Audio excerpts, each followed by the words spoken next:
Lecture हो गया start. और अभी तक हम लोग मतलब सेल ऑर्गेनेलिज में पहुंचे नहीं है। अभी तक हम लोग क्या कहते हैं, केवल और केवल प्लाज्मा मेम्ब्रेन के बारे में समझने की कोशिश कर रहे हैं।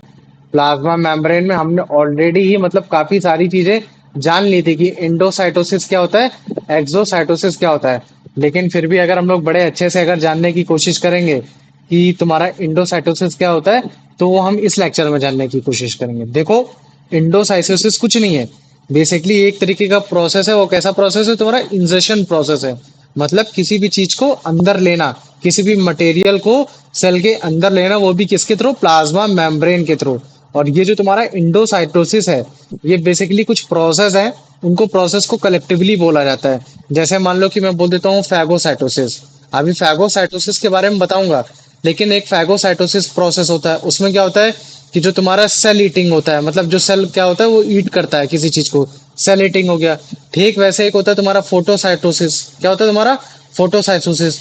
तो फोटोसाइटोसिस भी तुम्हारा मतलब किसी न किसी मटेरियल को लेने की कोशिश करता है, उसको हम लोग ज्यादातर बोल देते हैं सेल ड्रिंकिंग बोल देते हैं। और एक तुम्हारा होता है रिसेप्टर मीडिएटेड इंडोसाइटोसिस। एक क्या होता है तुम्हारा, रिसेप्टर मेडिएटेड इंडोसाइटोसिस। या अगर मैं केवल रिसेप्टर मेडिएटर भी लिख देता हूँ तो भी काम चल जाएगा, लेकिन इंडोसाइटोसिस लगाना जरूरी क्यों, क्योंकि प्रोसेस ही बताई जा रही है। देखो, फैगोसाइटोसिस के थ्रू भी कोई भी मटेरियल है वो सेल के अंदर आ रहा है, वो तुम्हारा फोटोसाइटोसिस के थ्रू भी प्रोसेस के अंदर आ रहा है। और रिसेप्टर मेडिएटेड थ्रू के भी मतलब क्या कहते हैं, सेल के अंदर आ रहा है। वो भी कहाँ से आ रहा है, तुम्हारा प्लाज्मा मेम्ब्रेन से आ रहा है। ये जो प्लाज्मा मेम्ब्रेन है सेल के अंदर, इस प्लाज्मा मेम्ब्रेन से आ रहा है। लेकिन जब हम ये कलेक्टिवली बोलने की कोशिश करते हैं, चाहे वो फैगोसाइटोसिस हो, फोटोसाइटोसिस हो, या फिर रिसेप्टर मेडिएटर इंडोसाइटोसिस हो, हम कलेक्टिवली बोल देते हैं कि हाँ वो एक इंडोसाइटोसिस प्रोसेस है, जिसमें कोई भी मटेरियल है हम उसको इंजेस्ट करते हैं, अपने अंदर लेने की कोशिश करते हैं, वो भी किसके थ्रू, प्लाज्मा मेम्ब्रेन के थ्रू। इतना समझ में आ गया कि नहीं आ गया, पहले मुझे बताओ। हाँ भैया। याद रख लेना। और इन्हीं प्रोसेस के थ्रू जो तुम्हारे मतलब क्या कहते हैं, जो सॉलिड पार्टिकल्स हैं, या फिर जो स्मॉल मॉलिक्यूल्स आयन है, या फिर जितने भी मैक्रो मॉलिक्यूल्स हैं, वो बॉडी के अंदर आते हैं, सेल के अंदर आते हैं। तो जब मैं बोलता हूँ ना कि इंजेक्शन कर रहे हैं, मटेरियल का इंजेक्शन कर रहे हैं, तो मटेरियल तुम्हारे कौन कौन से हैं, वो तुम्हारे सॉलिड पार्टिकल्स हो सकते हैं, वो तुम्हारे पोटेशियम आयंस, ये सारी कुछ भी हो सकते हैं। आयंस हो जाएंगे, तुम्हारे स्मॉल मॉलिक्यूल्स हो जाएंगे। ठीक, स्मॉल मॉलिक्यूल्स हो गए, आयंस हो गए। ठीक, तुम्हारे क्या कहते हैं, मैक्रो मॉलिक्यूल्स हो गए, है ना, ये सारी चीजों के तुम्हारे मिली मॉलिक्यूल्स हो गए, ये सारे हो गए। तो ये जो मटेरियल है, ये तुम्हारे सेल के अंदर आ रहा है। हो सकता है वो फैगोसाइटोसिस के थ्रू आ रहे हो, फोटोसाइटोसिस के थ्रू आ रहे हो, या फिर रिसेप्टर मीडिएटेड एंडोसाइटोसिस के थ्रू आ रहे हो। लेकिन ये सारे प्रोसेस को मतलब क्या है, सेल के अंदर ही आना, तो हम ओवरऑल उसको क्या बोल देते हैं, इंडोसाइटोसिस। अब मुझे बताओ, इसमें किसी को कोई डाउट है? नहीं। नहीं है ना? अब देखो, ये जो भी चीज है, जो भी हम लोग पार्टिकल ले रहे हैं, जो भी सेल के अंदर आ रहे हैं, इनको चाहिए एनर्जी। मतलब ये अपने आप से नहीं हो जा रहा है, ये डिफ्यूज नहीं हो पा रहे हैं। मतलब ये मतलब क्या कहते हैं, कंसंट्रेशन ग्रेडियंट पे नहीं चल रहे हैं, ये अगेंस्ट कंसंट्रेशन ग्रेडियंट पे चल रहे हैं। तो अगर मैं उसके हिसाब से पूछूं, तो मुझे बताओ, ये एक्टिव ट्रांसपोर्ट होगा या फिर ये तुम्हारा पैसिव ट्रांसपोर्ट होगा? एक्टिव। है ना, एक्टिव ट्रांसपोर्ट होगा। Very good. क्यों? क्योंकि जितने भी मॉलिक्यूल हो, चाहे सॉलिड पार्टिकल्स हो, चाहे वो स्मॉल मॉलिक्यूल्स आयंस हो, या फिर मैक्रो मॉलिक्यूल्स हो, ये जितने भी चीजें हैं, ये इंजेक्ट हो रही हैं, बॉडी के अंदर आ रही हैं, सेल के अंदर आ रही हैं, चाहे फोगोसाइटोसिस के थ्रू, फोटोसाइटोसिस के थ्रू, रिसेप्टर मेडिएटेड एंडोसाइटोसिस के through, all process are collectively known as endocytosis, and they are just taking the energy to come inside the cell, and that's why this transport is known as active transport. इतना समझ में आ गया कि नहीं आ गया, पहले मुझे बताओ। हाँ भैया। है ना? तो हाँ देखो, भैया। ये जो तुम्हारा इंडोसाइटोसिस जो प्रोसेस है ना, इंडोसाइटोसिस प्रोसेस, अगर जैसे उसके एग्जांपल बोला जाएगा, तो एग्जांपल में काफी चीजें आ सकती है। जैसे जैसे तुम्हारा डब्ल्यूबीसी है ना, ल्यूकोसाइट। ल्यूकोसाइट तुम्हारा एक डब्ल्यूबीसी होता है, मैंने तुमको पढ़ाया था। जो ल्यूकोसाइट्स होता है, एक तरीके का डब्ल्यूबीसी होता है, वो भी क्या करता है, तुम्हारे जम सेल्स को मारने की कोशिश करता है, जम सेल्स को किल करने की कोशिश करता है। ठीक ऐसे तुम्हारा अमीबा है, अमीबा भी क्या करता है, तुम्हारे फाइटोप्लैंक्टन है, जो भी मतलब क्या कहते हैं, जो भी तुम्हारे मतलब क्या कहते हैं, जो भी तुम्हारे पेड़ पौधे एकदम जो छोटे माइक्रो मॉलिक्यूल्स में, या फिर तुम्हारे साइनो बैक्टीरियाज है, वो भी अमीबा उनको लेने की कोशिश करता है। तो वो भी एक तरीके का इंडोसाइटोसिस ही प्रोसेस हो गया। तो अभी देखो, तुमको वो चीज दिखाते तो तुमको ऑटोमेटिक समझ में आ जाएगी। जैसे कि देखो, इंडोसाइटोसिस में हो क्या रहा है। ये ऊपर क्या है, अगर तुम देखोगे तो ऊपर कंसंट्रेशन ज्यादा है और अंदर कंसंट्रेशन थोड़ा सा कम है, और वो इंडोसाइटोसिस प्रोसेस के थ्रू आराम से चला गया।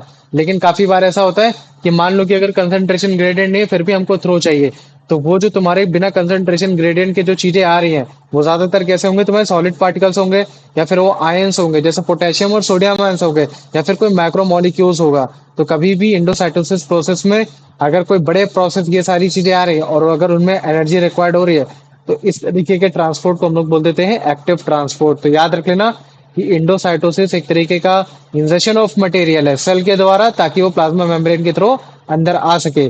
और ये तीन जो सिमिलर प्रोसेस है जिनमें फैगोसाइटोसिस सेल को हीट करने की कोशिश करता है, फोगोसाइटोसिस सेल को ड्रिंक करने की कोशिश करता है, या रिसेप्टर मीडिएटर के थ्रू कोई भी चीज सेल के अंदर आती है, इन सारे प्रोसेस में बेसिकली क्या है कि आउटर एक फॉरेन बॉडी है वो सेल के अंदर आ रही है, तो हम उसको कलेक्टिवली ही बोल देते हैं इंडोसाइटोसिस। इतना समझ में आ गया कि नहीं आ गया, पहले मुझे ये बताओ। हाँ भैया। आ गया ना। तो अभी देखो ये क्या है तुम्हारा, ये है डब्ल्यूबीसी है ना, ल्यूकोसाइट्स। और ये तुम्हारा बगल में क्या है, ये तुम्हारा बैक्टीरिया है। अब वो देखो उसके पास जा रहा है, उसको चेस कर रहा है ना, उसको चेस कर रहा है, उसको ले, उसको मतलब खाने की कोशिश कर रहा है। तो अब वो पावर लगा रहा है, एनर्जी ले रहा है उस चीज की, मतलब एनर्जी एक पावर लगा रहा है कि ताकि वो जो फॉरेन बैक्टीरिया है वो उसके अंदर आ जाए। तो उसके लिए ऑब्वियस सी बात है कि उसको जो ट्रांसपोर्ट की जरूरत होगी वो कैसा ट्रांसपोर्ट होगा तुम्हारा, एक्टिव एक्टिव। ट्रांसपोर्ट होगा। इतना समझ में आ गया कि नहीं आ गया, पहले मुझे बताओ। आ गया। यस। हाँ। ठीक, देखो जैसे ये क्या है, ये भी अमीबा है, अगर तुम ध्यान से देखोगे तो ये सारे तुम्हारे फाइटोप्लैंक्टन है, छोटे छोटे छोटे छोटे, मतलब फाइटोप्लैंक्टन इन द सेंस मतलब तुम्हारे वो जो छोटे छोटे माइक्रो मॉलिक्यूल्स होते हैं, तुम्हारे पेड़ पौधे जो समुद्र में पाए जाते हैं, तो ये उनको खाने की कोशिश करते हैं, या फिर तुम्हारे प्रोटोजोआ हो गए, इन सबको खाने की कोशिश करता है। तो यही होता है तुम्हारा इंडोसाइटोसिस।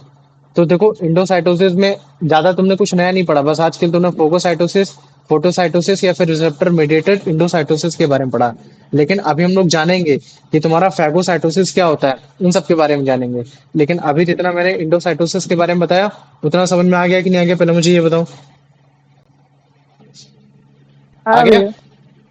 चलो ठीक है, तो पहला आंसर तुम बताओ अभिषेक। What is what is the definition of endocytosis? ये एक्सक्लूजन हम्म। मतलब। एक्सपल्शन मतलब बाहर निकालना, एक्सपेंशन मतलब होता है बाहर निकालना, एक्सपल्शन तो मतलब होता है बाहर की ओर निकालना। ठीक है। ये तो अलग हो गया। The injection of material by cell through the plasma membrane, option B. Option B, very good. चलो यश इसका आंसर बताओ। Which of the following processes is not one of the three similar processes described by collective term endocytosis? Phagocytosis, pinocytosis, also known as photocytosis, cell drinking, exocytosis, और receptor receptor mediate endocyte. Mediated endocytosis. भैया option C नहीं होगा क्योंकि exocytosis तो exocytosis, वो बाहर तो जाना उसमें तो, होता है। हाँ अभी देखो तुमको ऑटोमेटिक थोड़ा बहुत आ गया, लेकिन जब एक्सोसाइटोसिस पढ़ेंगे तब उसको और अच्छे से बता देंगे। अभी इसका बताओ Kuldeep answer. Endocytosis process are pathways to space. Internalize which type of substance? Option A only large and gases. Option B only large and insoluble waste products. Option C solid particles, small molecules, ions and macromolecule. Option C. क्या हो जाएगा, option C, very good. चलो अब इसका answer बता दो अभिषेक। What energy requirement is associated with all form of endocytosis?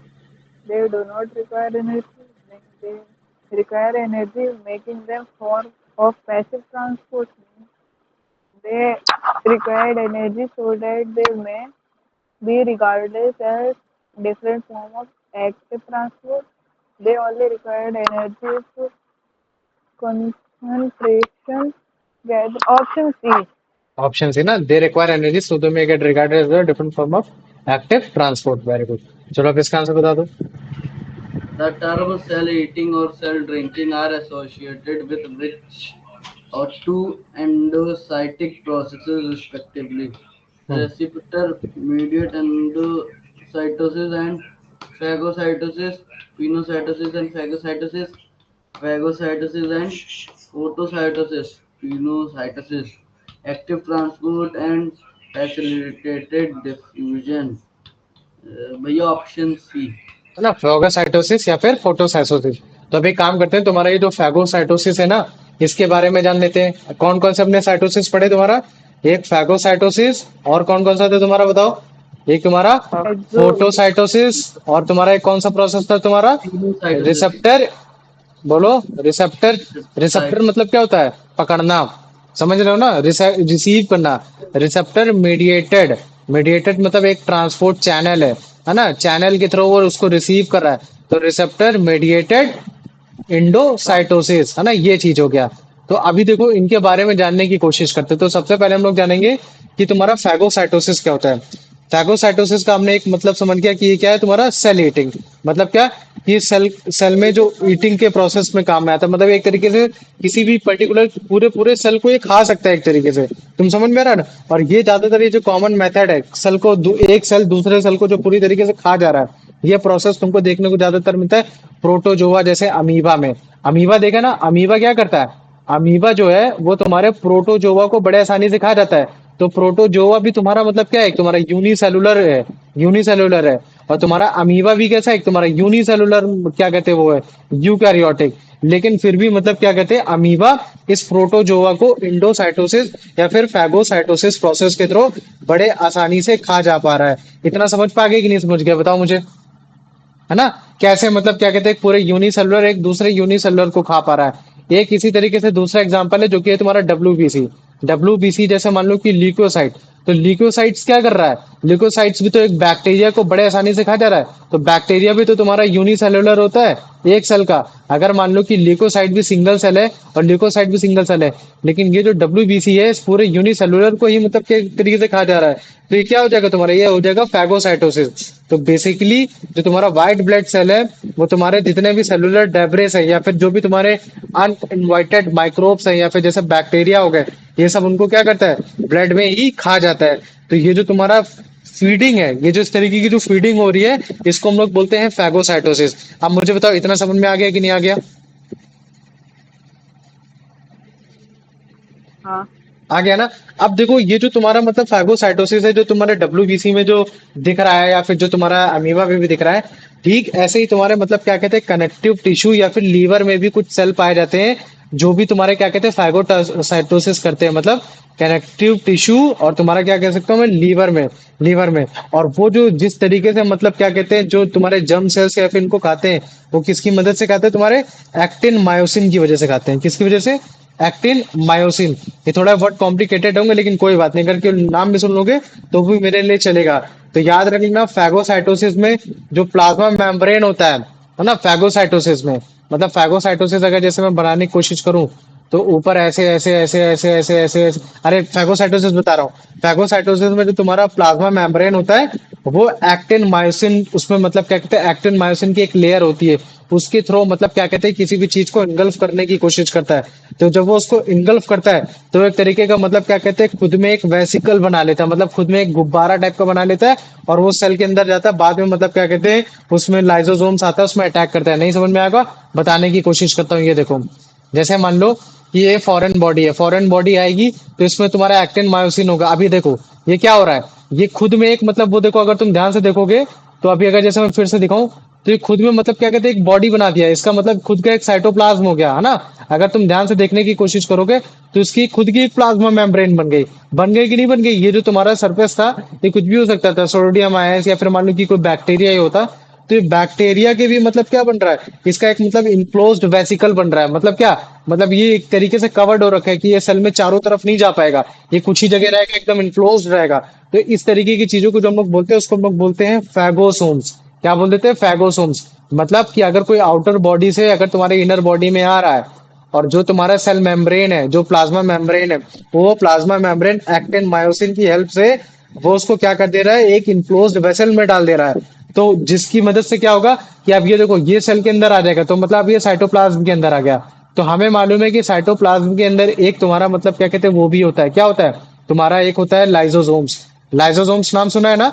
Lysosomes का क्या होता है? वो एक डाइजेस्टिव एंजाइम होता है।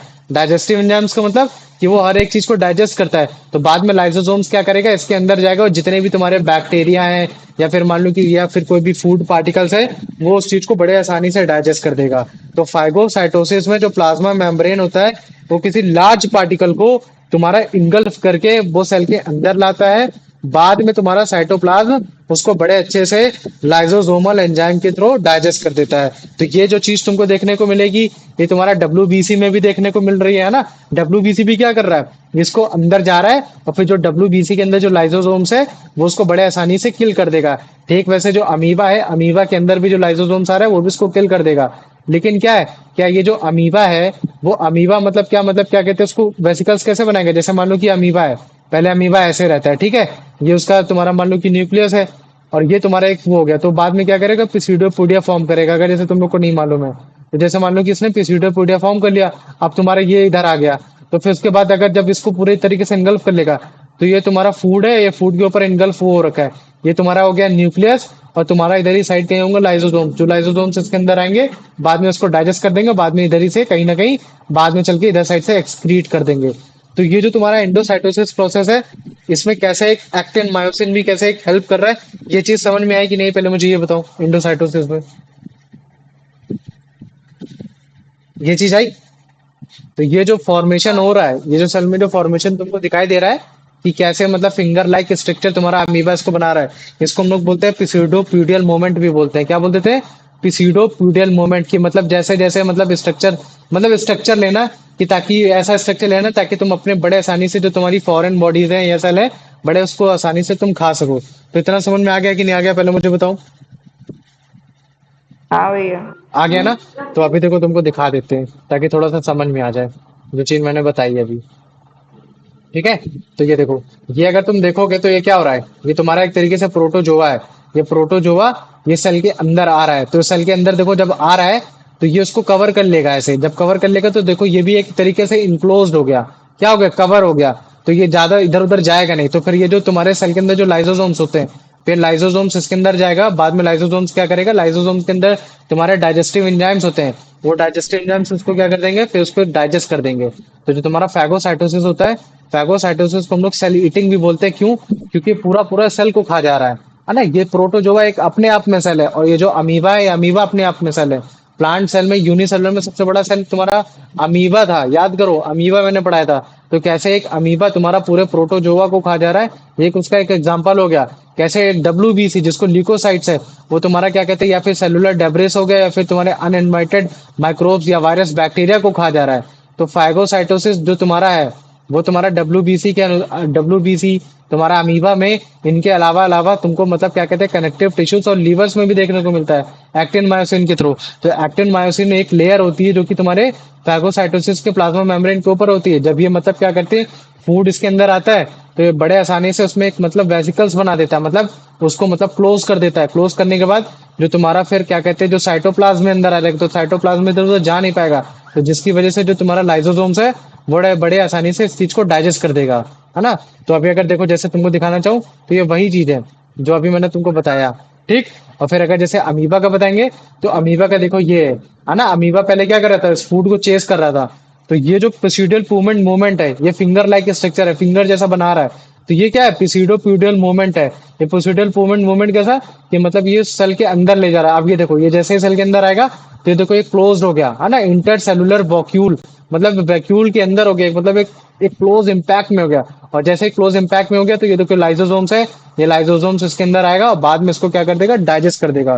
तो फैगोसाइटोसिस प्रोसेस में तुम्हारा पिसीडोप्यूबल मूवमेंट के थ्रू कोई भी जो तुम्हारा फॉरेन पार्टिकल है, फैगोसाइटोसिस में अंदर जाता है। बाद में फिर जो तुम्हारा लाइसोसोम्स होता है, वो तुम्हारे उस वैक्यूल को ज्वाइन करता है, और वो फिर अपना कंटेंट मतलब वो अपना डाइजेस्टिव एंजाइम्स निकाल के उस वैक्यूल को, उस पार्टिकल को डिस्ट्रॉय कर देता है। इतना समझ में आ गया कि नहीं आ गया?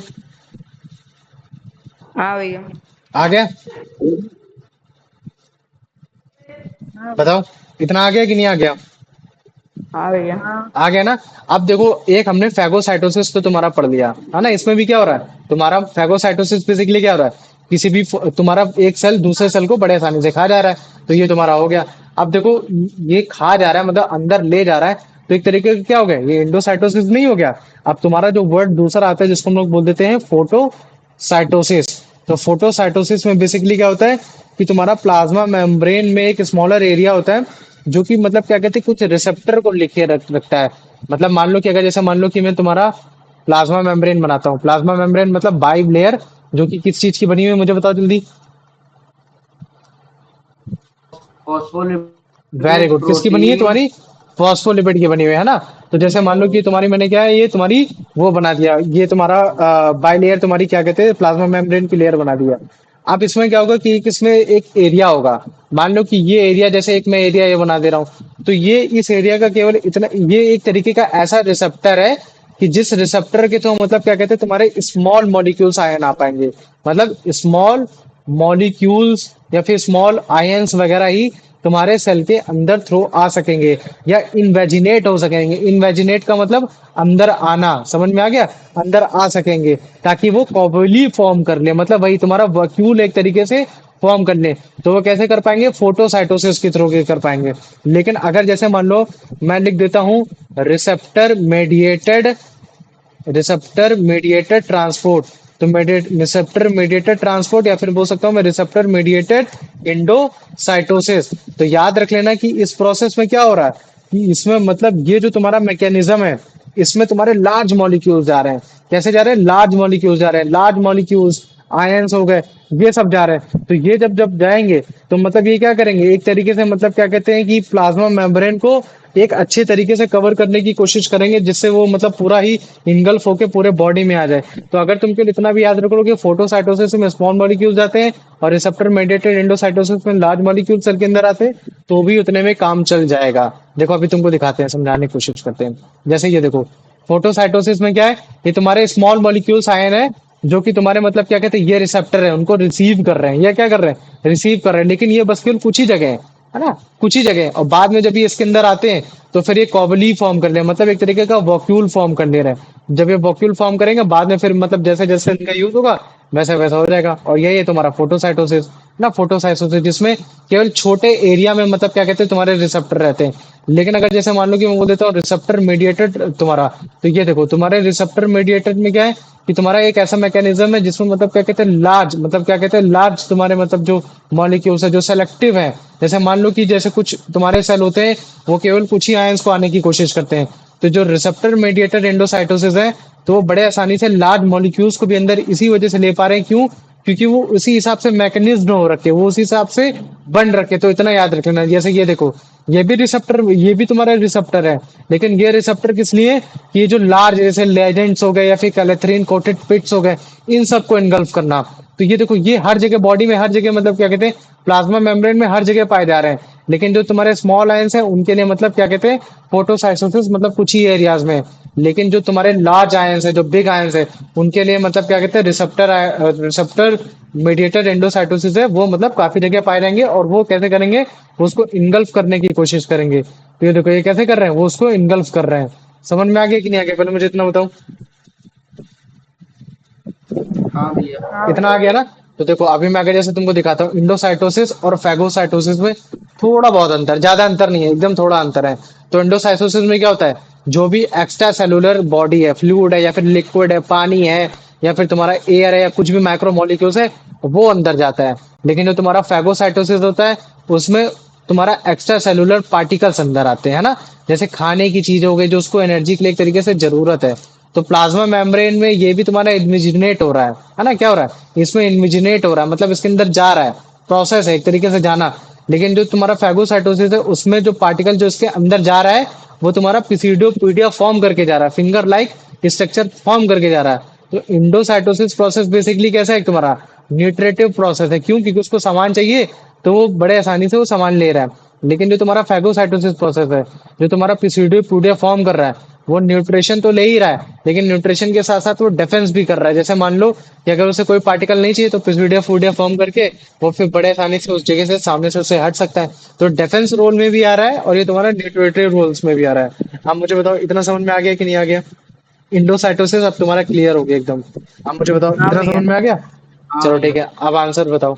ठीक है देखो इंडोसाइटोसिस में वेसिकल्स जो बन रहा है वो केवल 0.1 नैनोमीटर बन रहा है। जो तुम्हारे क्या कहते हैं फैगोसाइटोसिस में बन रहा है, वो तुम्हारे 1 से लेकर 2 नैनोमीटर बन रहा है। एंडोसाइटोसिस वेसिकल्स बेसिकली बहुत छोटे वेसिकल्स बन रहे हैं। जो फैगोसाइटोसिस जिसमें डब्ल्यूबीसी या फिर मतलब मान लो कि जो तुम्हारे अमीबा है, वो थोड़ा ज्यादा ही मतलब बनाने की कोशिश करते हैं वेसिकल्स। ये हो गया, थोड़ा बाउंस करेगा लेकिन कोई बात नहीं। अगर तुम इंडोसाइटोसिस हाँ में कोई जी। चीज अंदर जा रही है, इतना भी याद कर लोगे तो भी बहुत है। चलो इसको आंसर बताओ अभिषेक। What is literal meaning of phagocytosis? Hmm, Cell drinking, cell dividing, cell eating, cell breathing, cell eating. Cell heating, very good. चलो अब इसका आंसर बताओ Kuldeep. In which organism is phagocytosis is common method of feeding? Option A only higher mammals. Option B protozoa, amoeba and lower metazoa, example sponges. Option C plants and fungi. Option D virus and bacteria. Option B. Protozoa है ना, lower Metazoa या फिर sponges हो गया। चलो इसका answer बताओ यश। Besides feeding, what other crucial role does phagocytosis play in the blood? Transporting oxygen to tissues, engulfing cellular debris and uninvited microbes, producing antibodies for immunity, regulating blood sugar levels. मतलब खाने के साथ साथ phagocytosis में क्या cell खा रहा है, लेकिन खाने के साथ साथ न्यूट्रिशन लेने के साथ साथ फैगोसाइटोसिस ब्लड में किस काम में आ जाता है? भैया option C producing antibodies for immunity. नहीं, तुम्हारा इंगल्फ करने के काम में आता है, अनइनवाइटेड माइक्रोब्स के काम में करने आता है। अब जैसे मान लो कि डब्ल्यूबीसी है, डब्ल्यूबीसी को भी एनर्जी चाहिए, तो एनर्जी तो इनगल्फ कर रहा है, लेकिन मान लो कि अगर वो ब्लड में है, उसको एनर्जी की जरूरत नहीं, लेकिन उसको अगर कोई फॉरेन बॉडी दिखी तो उसको इनगल्फ कर ले रहा है, वो उसको उस तरीके से भी यूज कर पा रहा है ना? समझ में आ गया कि नहीं आ गया, पहले मुझे बताओ। हाँ भैया। है ना? जब तुम्हारा सेल के अंदर कुछ काम होता है, तब तुम्हारे हार्मोन्स बनते हैं, एंजाइम्स बनते हैं, एंटीबॉडीज बनती हैं। वो तुम्हारे एक्सोसाइटोसिस प्रोसेस के थ्रू बाहर जाते हैं। तो अभी उसके बारे में पढ़ाऊंगा। लेकिन अभी ये बोल रहे कि फैगोसाइटोसिस तुम्हारा क्या है, तो फैगोसाइटोसिस में तुम्हारा प्रोड्यूस नहीं हो रहा, वो तुम्हारा इंगल्फ कर रहा है, चीजों को ले रहा है। इस चीज को याद रखने की कोशिश करना। चलो इसको आंसर बताऊं। What protein complex is intentionally concentrated on plasma membrane area that form a pocket during phagocytosis? हम्म, बताओ। Tubulin, Densi, actin, और भैया option D. Option B, actin myosin. समझ में आ गया कि एक तरीके का ऐसा प्रोटीन जो तो प्लाज्मा मेम्ब्रेन के ऊपर कोटेड रहता है, जिसकी वजह से अगर कोई भी फॉरेन बॉडी सेल के अंदर आती है तो वो वॉक्यूल फॉर्म कर लेता है, जिसके थ्रू वो पूरे सेल में इधर उधर जा नहीं पाएगा, लाइसोसोम थोड़े अच्छे से अटैक कर पाएगा। है ना, ये चीज है। चलो इसको बताओ। After the phagosome detaches from the cell surface, where are its contents digested? In the nucleus by nuclear enzymes, in the endoplasmic reticulum by ribosomal enzymes, in the cytoplasm by mitochondrial enzymes, in the cytoplasm by lysosome. Option D. ना, the cytoplasm by lysosome Sanjay, याद रखना lysosomes का काम ही है तुम्हारा digest करना। तो जब मैं लाइसोसोम्स के बारे में पढ़ाऊंगा, तब तक तुम्हें बहुत सारी चीजें इसके बारे में पता चल जाएंगी। ठीक है, अबे राइबोसोम्स होना चाहिए। नहीं नहीं, तुम्हारा राइबोसोम्स तो तुम्हारा वो बनाता है, आरएनए डीएनए बनाता है, इसका डी आंसर होना चाहिए बेटा। ठीक है, चलो इसका आंसर बताओ। What is the initial step when the plasma membrane interacts with a large particle in phagocytosis as described? Excretion, absorption, diffusion, secretion. Uh, adsorption बोलते हैं, वैसे एब्जॉर्प्शन होना चाहिए था, ये एड्सॉर्प्शन मैंने धोखे से लिख दिया। समझ में आ गया ना? हाँ भैया। भैया ये वो हो गया। एब्जॉर्ब करता क्या है? अरे कुछ भी एब्जॉर्ब करता है, जैसे कोई फॉरेन पार्टिकल्स हो गया या कुछ भी हो गया। है ना, ये चीज हो गया। ठीक है भैया। चलो इसको बताओ answer. What type of movement is involved when a phagocyte engulfs a particle? Engulf मतलब इनगल्फ, इनगल्फ मतलब लेना अंदर। ciliary movement, Calgary movement. Option B. Option C, pseudopodial moment, या फिर तुम इसका आंसर डी भी बोल सकते हो, अमेवाइड मोमेंट, लेकिन इसका पिसीडोल प्यूबेंट मोमेंट होता है। ये अमेवाइड मोमेंट जैसा कुछ भी नहीं होता, ठीक है। इसका आंसर सी होना चाहिए। ठीक। तो जब तुम्हारा कोई भी पार्टिकल फैगोसाइटोसिस थ्रू अंदर आता है, तो फिंगर लाइक स्ट्रक्चर पिसीडोपोडियल मोमेंट बनाने की कोशिश करता है। जैसे ये हो गया, ये तुम्हारा फॉरेन पार्टिकल है, ये तुम्हारा अमीबा हो गया, तो अमीबा इसको देखो फिंगर लाइक स्ट्रक्चर से कवर करने की कोशिश कर रहा है। ये चीज है। चलो इसका आंसर बताओ। What is the term for a vacuole that contains the ingested particles after engulfment? Hmm, Option A lysosome, option B mitochondria, option C phagosome or intercellular molecule, option D nucleus. बताओ। Option A. Option है ना lysosome, तो lysosomes का ही काम है किसी भी particle को डाइजेस्ट करना, इंजेस्ट करने के बाद डाइजेस्ट करना। Very good. अभी what is the term for the vacuole, vacuole, अच्छा, वॉक्यूल पूछ रहा है कि मतलब कोई भी चीज अगर तुम्हारे बॉडी के अंदर आ रही है ना, इंगल्फ हो रही है, तो इंगल्फ होने के बाद जो वॉक्यूल बनेगा उसके लिए टर्म कौन सा यूज होता है, तो वो है तुम्हारा फैगोसोम्स। और फैगोसोम्स आने के बाद फिर तुम्हारा लाइसोसोम्स उस पर अटैक करता है। चलो इसका आंसर बताओ। बताओ इसका आंसर। मैं भैया नहीं नहीं, यश हाँ भैया, हाँ भैया। बताओ। Which organelle joins with the vacuole containing the ingest, ingested particle to destroy it? भैया ingested का मतलब क्या होता है? इंजेस्टेड मतलब बॉडी के अंदर लेना, सेल के अंदर आना। इनगल्फ, इंजेस्टेड, इन सबका मीनिंग यही होता है। इनगल्फ मतलब अंदर आना, इंजेस्टेड मतलब भी अंदर आना। समझ में आ गया है ना। हाँ भैया। इंजेस्टेड इनगल्फ मतलब यही है कि कोई भी बॉडी सेल के अंदर आ रही है। तो वो बताओ ऐसा कौन सा सेल ऑर्गेनेली है जो वॉक्यूल के साथ ज्वाइन हो जाता है और जो इंजेस्टेड पार्टिकल होता है बाद में उसको डिस्ट्रॉय कर देता है अपने मतलब एंजाइम्स से। Ribosomes, endoplasmic reticulum, lysosomes, Golgi apparatus। भैया ऑप्शन सी लाइसोसोम्स। लाइसोसोम्स है ना, वेरी गुड। चलो इसका आंसर बताओ।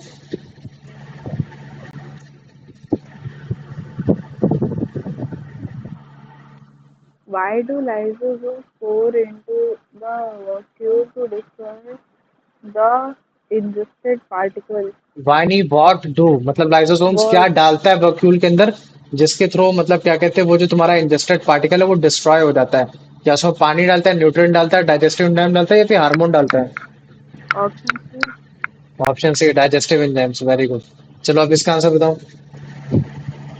in protocytosis, what does a small area of a plasma membrane bearing specific receptors in vaginate to form? हम्म, मतलब फोटोसाइटोसिस में plasma membrane में जो कुछ एरियाज होते हैं जिनमें कुछ स्पेसिफिक रिसेप्टर होते हैं, तो वो जब उस चीज को कवर कर लेते हैं, पा लेते हैं, तो बाद में फिर वो क्या बनाते हैं, कॉबली बनाते हैं या फैगोसोम्स बनाते हैं, माइटोकॉन्ड्रिया बनाते हैं, लाइसोसोम्स बनाते हैं। Option D. ऑप्शन सी, कॉविलिए बनाते हैं, याद रख लेना। तुम्हारे फोटोसाइटोसिस में। और जो तुम्हारा फैगोसाइटोसिस होता है, फैगोसाइटोसिस में तुम्हारा मतलब क्या कहते हैं, फोगोसोम्स बनता है। अंदर वॉक्यूल जो बनता है उसको फैगोसोम्स बोलते हैं, लेकिन फोटोसाइटोसिस में जो तुम्हारा मतलब क्या कहते हैं वॉक्यूल बनता है उसको हम लोग बोलते हैं कोविलिए। इतना समझ में आ गया कि नहीं आ गया। Hmm. आ गया, तो इसका आंसर होगा सी। चलो अब इसका आंसर बताओ। Photocytosis is a mechanism primarily for the uptake of large macromolecule, macromolecules, macromolecules solid पढ़ते part, हैं। solid particles like bacteria, small molecules or ions, water only। ये वाटर तो नहीं होगा, और लार्ज मॉलिक्यूल्स। भैया ऑप्शन सी होगा, स्मॉल ना मॉलिक्यूल्स स्मॉल और आयन। मॉलिक्यूल्स और आयंस, वेरी गुड। चलो अब इसका आंसर बताओ। What is receptor mediated mediated endocytosis endocytosis? Mechanism for. Uh, Non-specific engulfment of any material, selective uptake of large molecules, partial diffusion of ions across membrane, ex- exclusion of expulsion. water products from the cell. भैया क्या? Option C. हाँ, बताओ कुलदीप, तुम बताओ इसका answer क्या होगा। मैंने बताया था अभी तुमको कि फोटोसाइटोसिस में तुम्हारे मतलब क्या कहते हैं, स्मॉल मॉलिक्यूल्स आए जाते हैं, और जो तुम्हारे क्या कहते हैं, जो तुम्हारे रिसेप्टर मेडिएटेड इंडोसाइटोसिस होते हैं, उसमें लार्ज मॉलिक्यूल्स जाते हैं, जैसे लेजेंड हो गए, ये सब हो गए। तो मुझे बताओ इसके हिसाब से आंसर क्या होगा। B. बी। समझ में आ गया। चलो बताओ इसका answer Kuldeep. In receptor mediated endocytosis what? simulates the in imagination of pits. stimulate simulation of its. Option A, the random movement of molecules. The option B, the absence of ligands. Option C, the binding of ligand to the receptor on the surface of plasma membrane. Option D, high concentration of water outside the cell. मतलब किसकी वजह से, मतलब receptor mediated endocytosis में ऐसा क्या हो जाता है कि मतलब जिसकी वजह से जो तुम्हारा लेजेंड्स है वो इमेजिनेट हो जाता है, मतलब वो उसके अंदर आ जाता C. है ना। वो तुम्हारा क्या कहते हैं, रिसेप्टर के साथ वो हो जाता है, बाइंड हो जाता है, जिसकी वजह से जो प्लाज्मा मेम्ब्रेन है वो उसको इनगल्फ कर ले जाता है। Very good. चलो अब इसका आंसर बताओ। What type of pits are involved in receptor mediated endocytosis as mentioned in the मतलब text? किस टाइप का पिट्स होता है, वो कैथरीन पोटेड पिट्स होता है, याद नहीं रहेगा इतना। ठीक है, चलो इसका अगला वाला आंसर बताओ तुम भी। What is the primary material taken during endocytosis as described in the table? Extracellular particles, extracellular fluid, droplets, and macromolecules, only water, cellular debris. या ऑप्शन बी। हाँ, ऑप्शन बी है ना। तो मतलब प्राइमरी टेकन मतलब सबसे ज्यादा चीज क्या लेता है एंडोसाइटोसिस में, तो वो तुम्हारा फ्लूइड हो गया, फिर मैक्रोमोलिक्यूल्स हो गया, ये सारी चीजें हो गई, पोटेशियम सोडियम आयंस वाटर हो गया, ये सब हो गया। और ये इसको अगला पढ़ो। How does the plasma membrane primarily take up material in endocytosis? Hmm. By growing around the particle as pseudopodia, by invagination to take up the materials, by passive diffusion, by forming a channel protein. भैया अच्छा ये देखो, option B option A में होगा। देखो देखो, invest. मैं तुमको बताता हूँ, जैसे मान लो कि ये सेल है, सेल में प्लाज्मा मेम्ब्रेन है, और यहाँ एक रिसेप्टर है। ये क्या है, रिसेप्टर है कि जो डिजाइन हो रखा है कि वो कुछ ही तरीके के मॉलिक्यूल्स को ले सकता है। तो मुझे बताओ कि अगर जैसे मान लो कि मॉलिक्यूल है, अगर ये यहाँ आएगा, तो क्या प्लाज्मा मेम्ब्रेन इसको आने की कोशिश करेगा? नहीं करेगा। वो बोलेगा कि अरे भाई देख, दरवाजा तेरा ये नहीं है, दरवाजा तेरा केवल यही है, यहीं से आ सकता है। तो ये उसको सिग्नल देगा, ये सिग्नल देगा कि तू यहाँ आ। और वो जैसे ही यहाँ आ जाएगा तो उसको कवर कर लेगा, और जैसे ही कवर कर लेगा फिर वो उसको अंदर भेजेगा, और जब वो अंदर भेजेगा तो ये कुछ इस तरीके से स्ट्रक्चर बना देगा। कैसा बना देगा, कुछ ऐसा स्ट्रक्चर बना देगा। तो जब ये स्ट्रक्चर ऐसा बनाएगा तो फिर इसके अंदर एक टाइम ऐसा आएगा कि वो अंदर हो जाएगा। तो इस अंदर वाले को हम लोग कोविली ही बोल देते हैं। तो इंडोसाइटोसिस में ऐसा नहीं होता है। ये तुम्हारा क्या कहते हैं, फोटोसाइटोसिस ही उसमें होता है। लेकिन इंडोसाइटोसिस में क्या होता है कि कोई भी तुम्हारा सेल है, वो सेल किसी भी चीज को अंदर लेता है तो उसके लिए कोई भी रिसेप्टर की जरूरत नहीं होती। वो क्या करता है, वो फिंगर लाइक स्ट्रक्चर बना देता है। वो कैसा बना लेता है, वो फिंगर लाइक स्ट्रक्चर बना देता है कि मतलब भाई तू कहाँ बच के जाएगा, हम तो तेरे को घेर लिए चारों ओर से एक तरीके से। बाद में फिर वो उसके अंदर आ जाएगा, तो ये होता है। तो इंडोसाइटोसिस में पार्टिकल जो होता है वो पिसिडियोपोडिया के थ्रू प्लाज्मा मेम्ब्रेन के अंदर आता है। समझ में आ गया कि नहीं आ गया, ये बताओ मुझे। हाँ भैया। ओ, इमेजिनेटिंग इंडोसाइटोसिस, चलो ठीक, अब इसको बताओ, ये होना चाहिए इसका आंसर।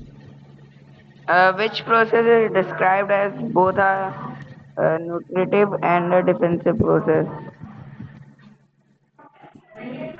दोनों होनी चाहिए, Option B. है ना। ऑप्शन बी, वैसे फेगोसाइटोसिस है लेकिन दोनों होनी चाहिए। चलो इसका आंसर बताओ।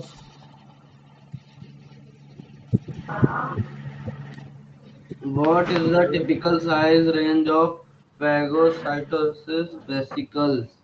Only 0.1। भैया इसको क्या पढ़ेंगे?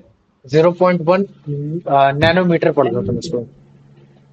Only 0.1 nanometer, 1 to 2 nanometer or more wide, less than 0.1 nanometer, variable, no specific size mentioned। भैया फैगोसाइटोसिस में वेसिकल्स कितने साइज के बनते हैं? थोड़े से बड़े बनते हैं, तो उसके हिसाब से क्या आंसर होगा बताओ। भैया option B. Option B, very good, ठीक है। अब चलो इसका आंसर बताओ। Based on the table, what is the key difference in how the plasma membrane encloses material between endocytosis and phagocytosis? Phagocytosis मतलब कि क्या डिफरेंस है जब प्लाज्मा मेम्ब्रेन इंडोसाइटोसिस के थ्रू किसी चीज को अंदर लेने की कोशिश करता है, या फिर फैगोसाइटोसिस के अंदर लेने की कोशिश करता है। अब बताओ आंसर इसका। Endocytosis uses pseudopodia, while phagocytosis uses invagination. Endocytosis involves invagination, while phagocytosis involves growth around the particle. Both यहाँ जो इंडोसाइटोसिस लिखा है, वो इंडोसाइटोसिस अगर तुम उसको पूरा पढ़ोगे तो वो ये लिखा है, रिसेप्टर मीडिएटेड इंडोसाइटोसिस। क्या लिख रखा है? Receptor mediated endocytosis. इस चीज को याद रख लेना, ठीक है। ये बोल रहा है कि रिसेप्टर मीडिएटेड इंडोसाइटोसिस वर्सेस तुम्हारा फैगोसाइटोसिस। तो ये बोल रहा है कि इनमें डिफरेंस क्या है, बताओ। option B. हाँ, ऑप्शन बी तुम्हारा। रिसेप्टर मेडिएटेड एंडोसाइटोसिस में इन्वेजिनेशन प्रोसेस के थ्रू कोई भी फॉरेन मटेरियल बॉडी के अंदर आता है, मतलब ऐसे रिसेप्टर्स जो बने होते हैं वो उनको कैच करता है, वो कैच करके अंदर आते हैं। लेकिन फैगोसाइटोसिस में तुम्हारा वो क्या होता है, जो सेल होता है वो मतलब क्या करते हैं, पिसोडियोपोडिया फॉर्म करके फॉरेन बॉडी को अंदर लेने की कोशिश करता है। अब मुझे बताओ, इतना समझ में आ गया कि नहीं आ गया, जो मैंने अभी तक इतना पढ़ाया तुमको, मतलब क्या कहते हैं इंडोसाइटोसिस में। इतना आ गया? हाँ भैया। आगे ना। अब एक लास्ट टॉपिक तुमको पढ़ाते हैं, बताओ इंडोसाइटोसिस के बाद में क्या पढ़ा सकता हूँ इससे ही रिलेटेड। Exocytosis. हाँ, एक्सोसाइटोसिस। Very good. क्या है तुम्हारा? एक्सोसाइटोसिस। और एक्सोसाइटोसिस के बारे में मैंने ऑलरेडी तुम लोग को बता रखा है, लेकिन फिर भी मैं थोड़ा बहुत बता देता हूँ ताकि तुमको थोड़ी सी चीजें समझ में आ जाए। देख लो, जैसे तुम अगर किसी बॉडी को, मटेरियल को अपने सेल के अंदर लेते हो, तो हम लोग उसको बड़े बड़े नाम से बोल देते हैं। हम लोग क्या बोल देते हैं उसको? इंजेक्शन बोल देते हैं, है ना। तुम्हारा इंजेक्शन के साथ साथ हम लोग बोल देते हैं, ये सारी चीजें बोल देते हैं। और तुम्हारा क्या बोलते हैं, अभी हमने एक ऊपर वर्ड पढ़ा था, क्या पढ़ा था उसको हमने?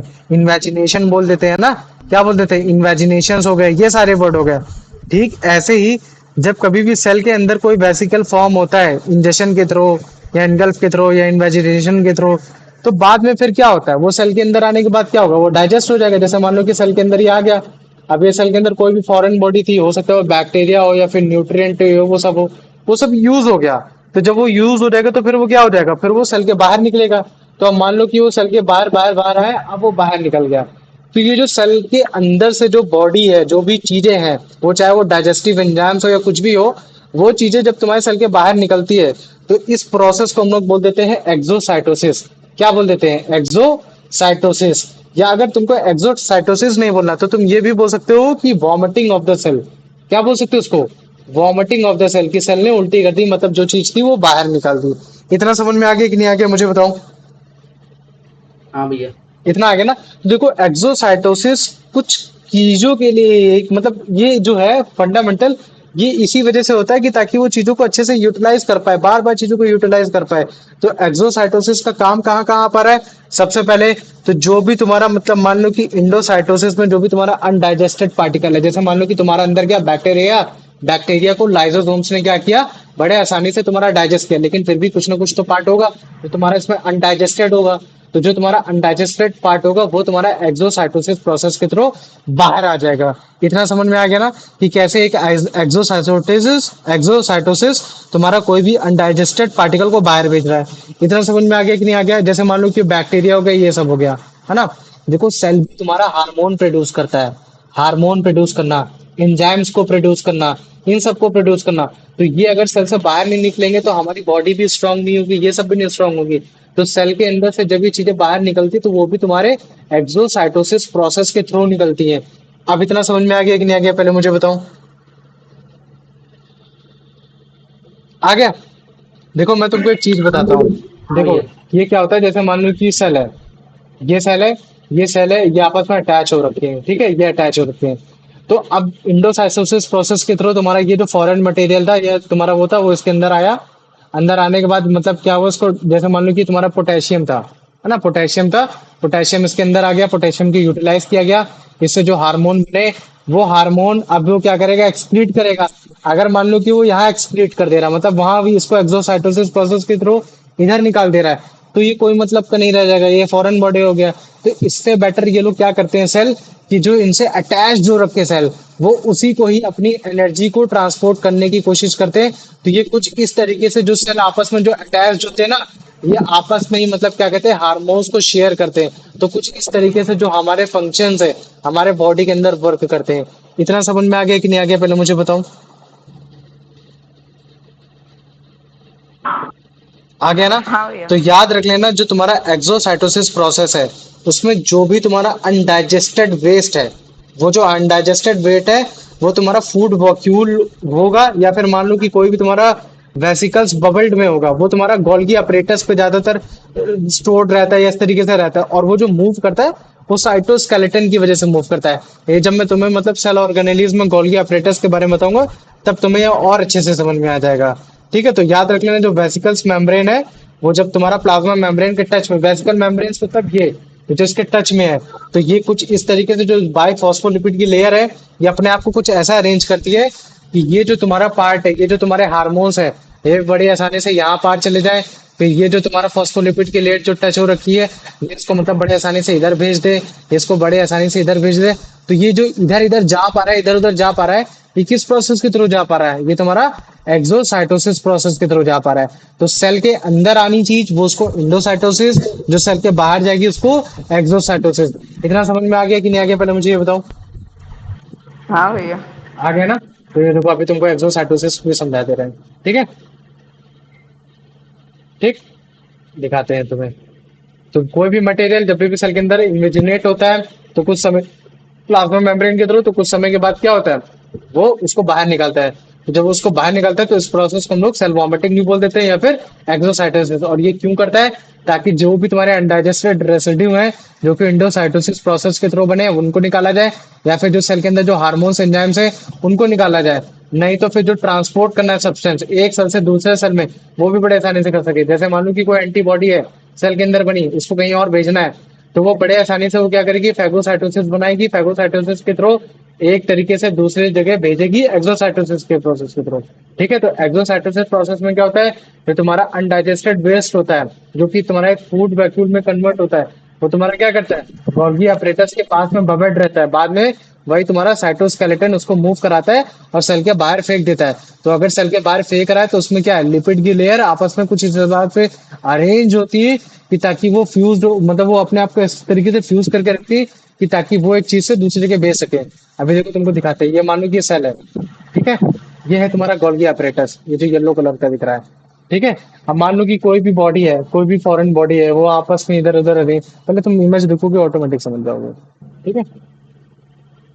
मान लो कि इंडोसाइटोसिस प्रोसेस के थ्रू कहीं तुम्हारा कोई एंजाइम था या फिर कोई हार्मोन था या कुछ भी था, है ना, ये सारी चीजें। या फिर जैसे मान लो कि तुम्हारा रफ इंडोप्लाज्म या स्मूथ इंडोप्लाज्मिक रेटिकुलम से कोई भी मतलब मान लो कि कोई भी अनडाइजेस्टेड फूड आया, और वो अनडाइजेस्टेड फूड तुम्हारा गोल्गी apparatus के पास समहाउ आ रहा है, तो वो जब गोल्गी apparatus के पास थ्रू आएगा तो फिर वो क्या करेगा, फिर वो तुम्हारा मतलब क्या कहते हैं साइटोस्केलेटन प्रोसेस के थ्रू मतलब वो क्या करेगा, इधर से उधर सेल से थ्रू बाहर निकलने की कोशिश करेगा।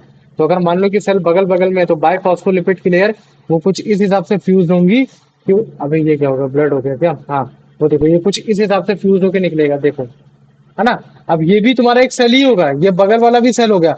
अब ये जो मटेरियल है वो हो सकता है कि कुछ एंजाइम हो, वो हार्मोन हो, तो वो दूसरे सेल में आ गया। अब जैसे मान लो कि दूसरे सेल में आ गया तो वो बड़े आसानी से यूज कर सकता है। तो अब वो देखो, अब वो क्या करेगा, फिर उसको इंजेस्ट करेगा। तो ये तुम्हारा इंडोसाइटोसिस और एक्सोसाइटोसिस प्रोसेस कैसे हो रहा है, ये तुमको यहाँ देखने को मिल रहा है। इतना समझ में आ गया कि नहीं आ गया, पहले मुझे ये बताओ। आ गया? हाँ भैया। हाँ भैया। चलो ठीक है। अब इसको बताओ, ये क्वेश्चन बताओ,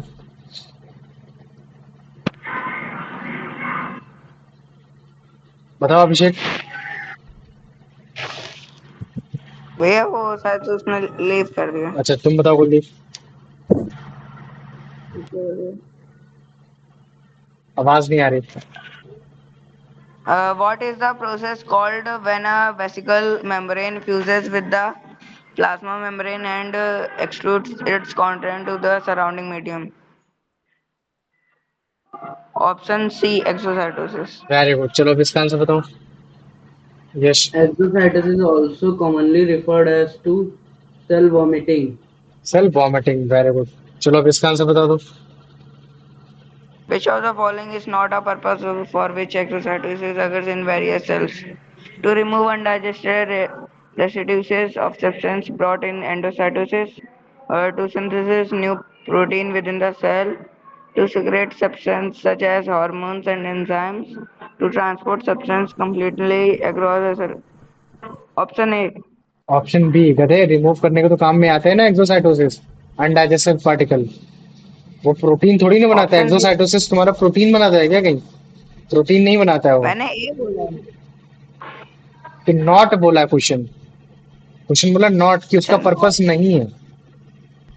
अच्छा ठीक है, मुझे लगा है। ठीक है, चलो इसका आंसर बताओ। तो In an जल्दबाजी में। example given, how might an im- antibodies या इम्यूनोग्लोबिन पढ़ते हैं, एंटी को बॉडी बोल दो। immunoglobulin antibody be transported across a blood vessel wall? By passive diffusion only, by endocytosis, phagocytosis followed by exocytosis, by directly penetration through the plasma membrane, by active transport without vesicle involvement. मान लो कि तुम्हारे कोई body antibodies बनी, WBC ने antibody, मान लो कि किसी ने एंटीबॉडी बनाई, प्लेटलेट्स ने बॉडी एंटीबॉडी बनाई, या तुम्हारे ब्लड में एंटीबॉडीज बनी। तो सबसे पहले क्या होगा, जो सेल होगा उसको एंडोसाइटोसिस करेगा, उस एंटीबॉडीज को अंदर लेगा, बाद में उसको एक्सोसाइटोसिस कर देगा, उसको बाहर निकाल देगा उसको यूज करने के बाद। तो इसका आंसर क्या होना चाहिए? Option B. Option B. चलो अब इसका आंसर बताओ। In the process of exocytosis, what moves the undigested waste containing food vacuole or secretory vesicle from the interior of the cell to the surface? Option C. Option C, very good. चलो अब इसका answer बताओ। What happened to the lipid molecules of two bilayer when two membranes fuse? They remain separate and distinct. They rearrange themselves and the two membranes become fused. They are expelled from the cell. They form a rigid, impenetrable barrier. By option B, they rearrange themselves. Very good. चलो आप इसका answer बताओ। What is formed in the fused membrane after the lipid molecules rearrange? A new organelle, a passage, a solid barrier, a receptor size. मान लो कि अगर जैसे दो side अगर तुम्हारी फ्यूज हो गई, तो फ्यूज होने के बाद क्या हो जाएगा, एक पैसेज क्रिएट हो जाएगा ना इधर से उधर जाने के लिए। तो मेम्ब्रेन फ्यूज होने के बाद जब मतलब लिपिड जो मॉलिक्यूल्स है वो अपने आप को इस हिसाब से रीअरेंज कर लेते हैं ताकि वो एक पैसेज क्रिएट कर पाए। तो इसका आंसर क्या होगा? B. बी। चलो आप इसका आंसर बताओ। What is the ultimate outcome when a passage is formed in the fused membrane as described? The cell takes in more water, the cell divides into two, the vesicle discharge its content outside the cell internal pressure increases. Uh, भैया option D. Option C. Outcome क्या है basically, जो तुम fuse कर रहे हो, membrane को fuse कर रहे हो, उससे फायदा क्या हो रहा है? जो तुम्हारा वेसिकल है वो डिस्चार्ज हो गया, अब जो कंटेंट है वो सेल के बाहर बड़े आसानी से चला जा रहा है। वो कभी यहाँ था, वो यहाँ आ गया। ये चीजें भैया हैं। मेरे कंटेंट्स का मतलब ये लगा कि जो सेल ऑर्गेनेलीज हैं। नहीं नहीं, चलो आप इसका आंसर बताओ। This process of membrane fusion, where a vesicle discharges its contents outside the cell, is characteristic of which cellular process? Option C. Exocytosis, very good. तो हमारा ये जो टॉपिक था, इंडोसाइटोसिस एक्सोसाइटोसिस, आज हो गया। अब हम लोग प्लाज्मा मेम्ब्रेन का सबसे लास्ट टॉपिक है, जो कि तुम्हारा सेल वॉल। ये अभी तक जो हम लोग प्लाज्मा मेम्ब्रेन जो भी पढ़ रहे थे अभी तक, ये प्लाज्मा मेम्ब्रेन हम लोग किसकी पढ़ रहे थे? तुम्हारी एनिमल सेल की पढ़ रहे थे। किसकी पढ़ रहे थे? एनिमल सेल की। कल जो हम लोग पढ़ने वाले हैं प्लाज्मा मेम्ब्रेन से रिलेटेड जो भी, वो हम लोग प्लांट सेल के बारे में पढ़ेंगे, तब जाके हमारा मतलब क्या कहते हैं, प्लाज्मा मेम्ब्रेन हो जाएगा। लेकिन आज का जो क्वेश्चन ये है, व्हाट इज इंडोसाइटोसिस? ठीक है, what is endocytosis? What is endocytosis? ठीक है, ये हो गया क्वेश्चन। ये तुम्हारा 2 मार्क्स का होगा, नॉर्मली बता देना, डायग्राम बना देना। ये हो गया। फिर क्वेश्चन नंबर 2 है, what is the difference between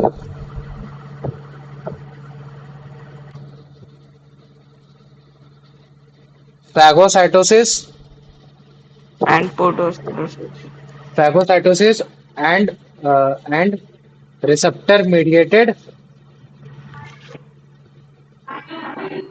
endocytosis? ठीक है, ज्यादा टफ नहीं है, बस नॉर्मल बता देना कि तुम्हारा मतलब क्या कहते हैं उसमें। चलो तुम्हारा वही लिख देते हैं, तुम्हारा फोटोसाइटोसिस। तो उसमें तुम कॉपी बता देना, इसमें बोल देना कि तुम्हारा फिंगर लाइक स्ट्रक्चर से प्सोडियोपीडिया के थ्रू मतलब क्या कहते हैं चीजें अंदर आती हैं। उसमें बोल देना कि मतलब क्या कहते हैं कि उसमें आपका रिसेप्टर्स होते हैं, उनकी वजह से चीजें अंदर आती है, जिसमें कॉवली फॉर्म होता है। और फैगोसाइटोसिस में तुम्हारा फोटोसोम्स बनता है। ठीक है, ये हो गया। और तुम्हारा क्या हो गया? तुम्हारा फोटोसाइटोसिस। ठीक है, ये हो गया, ये क्वेश्चन हो गया। तो ये हो गया तुम्हारा 5 मार्क्स का। और एक तुम्हारा एक लास्ट क्वेश्चन लिख देते हैं, what is exocytosis? And endocytosis. नहीं, what is exocytosis and what is their usage? है ना, इसका काम कहाँ का दिख जाता है?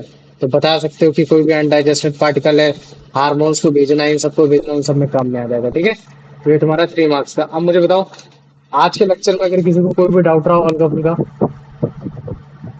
नहीं भैया। नहीं? पक्का? हाँ नहीं भैया। चलो बढ़िया। तो फिर क्लास को एंड करूँ? हाँ भैया।